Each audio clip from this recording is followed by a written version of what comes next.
जेकॾहिं सोराब साले खे मारे छॾियो उहो तोखे बि कोन छॾींदो। कुछ कर, अल्लाह खे मञ, कुछ कर, साले खे बचाइणो आहे। मामा हाशिम जे लाइ माण्हू खण ऐं अक जी माखी लाइ हिकु बराबरि आहे। हुन जे मथे ते पीर अमजद शाह जो हथ अथई। हाज़रीन ऐं नाज़रीन, ड्रामा सीरियल हवेली जी नेक्स्ट एपिसोड जी पूरी अपडेट ॾींदा हलूं। नेक्स्ट एपिसोड में आख़िर छा थींदो? आख़िर हाणे पीर सोराब जा माण्हू पकड़े ईंदा ऐं पीर बख़्श वारनि खे, साले वारनि खे, या न? अचण वारी किस्त में तव्हां ॾिसंदो त पहिरियों मामो ऐं सोराब, यानी उनजो मामो सोराब हिक ॿिए सां कचारी कंदा, त हाणे मुंहिंजा माण्हू ईअं पकड़े ईंदा पीर बख़्श वारनि खे जीअं अक मां माखे लाइ बि आहे। ऐं उनजो मामो चवंदो सोराब खे, अड़े भुल अथई बणे जा, भुल थी छा? उनजे मथां पीर अमजद जो हथ आहे, पीर बख़्श ऐं साले जे मथां, तोरा माण्हू कुझु ई न करे सघंदई हिते। पोइ पीर सोराब खे जेको आहे दिमाग़ ठिकाणे ईंदो त मामो उनखे सॼी कहाणी ॿुधाईंदो त उहो उनखे पनाह थो ॾिए। पोइ उनजी पनाह में जॾहिं विया तूं छा करे सघंदे? हिते जेको आहे पीर सोराब परेशान थी वेंदो त रस्ते में ई इनखे ख़तमु करिणो आहे। ऐं पोइ पंहिंजे माण्हुनि सां फ़ोन ते ॻाल्हाईंदो, उनखे चवंदो कीअं बि करे हेॾे जहिड़ा न अचिजो जेसीं ताईं इहा फैमिली नथा पकिड़े अचो, इहो टोलो।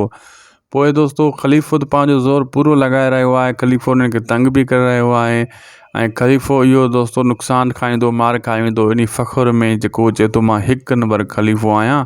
पोइ इहो जेको आहे पीर बख़्श वारा पकड़िजी पवंदा। ॿी तरफ़ जेको आहे शुमैला चवंदी आहे पंहिंजे सौट खे त बचाइणो आहे, साले खे बि उनजी जान खे ख़तरो आहे। हू चवंदी तूं पहिरियों पंहिंजी त जान बचा, बाक़ी उनखे बाबा बचाए वठंदो। उनखे बाबा माण्हू मोकिलिया आहिनि पंहिंजी पनाह में रखंदो हवेली में, ऐं तूं टेंशन न कर। ऐं पंहिंजी सौट खे दिलासा वग़ैरह ॾींदी। हू चवंदी मतां कुझु थी वञे, मतां सोराब को अहिड़ो क़दम खणे, उनखे टेंशन हूंदो आहे, इन शइ जो वहम हूंदो आहे।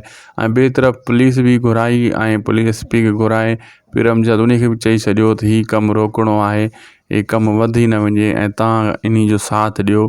ऐं उहो एस पी चवंदो, मौलादाद साहब चवंदो, मां इन जो साथ ॾींदुमि बिल्कुलु, तव्हांजो जीअं तव्हां चवंदो असां उहे कंदासीं, हिते खून ख़राबु असां न करणु ॾींदासीं।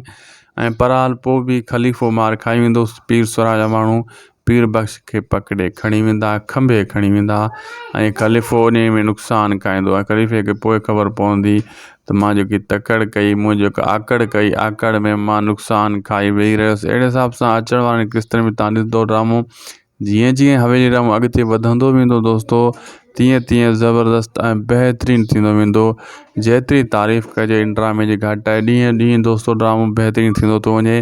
हाणे 4थे स्पेल जी बि शूटिंग जल्दी स्टार्ट थियण वारी आहे, छाजे करे बाक़ी किस्सा मथों अची बचियूं आहिनि 10 ऐं 10 किस्ता त 2 हफ़्तनि जी मार आहे। लाइक सब्सक्राइब शेयर कंदा।